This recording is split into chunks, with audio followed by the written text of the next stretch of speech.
بلوچستان کے شہر پنجگور سے ہمارے نمائندہ فرید عمر کی رپورٹ کے مطابق گزشتہ روز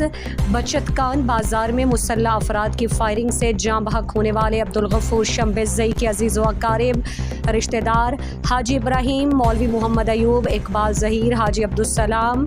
سابق ڈسٹرکٹ چیئرمین عبدالمالک صالح بلوچ اور دیگر نیک پر ہجوم سے مشترکہ پریس کانفرنس سے خطاب میں کہا کہ 10 اپریل 2023 کو چتکان بازار میں مسلح افراد نے فائرنگ کر کے ہماری فیملی کے چشم و چراغ سماجی رہنما عبدالغفور شمبزئی کو شہید کر دیا۔ پھر 4 دن بعد ایک بلوچ مسلح تنظیم نے عبدالغفور شمبزئی کے قتل کی ذمہ داری قبول کر کے ان پر ڈیتھ اسکواڈ کی سربراہی اور دیگر الزامات لگائے گئے۔ ہم ان پر لگائے گئے تمام الزامات کو بے بنیاد، گمراہ کن اور پروپیگنڈا قرار دیتے ہیں۔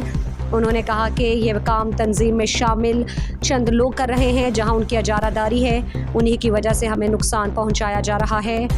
انہوں نے کہا کہ شہید عبدالغفور شمبزئی ہمارے قوم کے سرکردہ رہنما اور ایک شریف النفس انسان تھے۔ وہ ذاتی کاروبار کے ساتھ ساتھ سوشل ورکر تھے جو علاقے اور علاقے سے باہر غریب مظلوم عوام کے لیے ایک سہارا تھے۔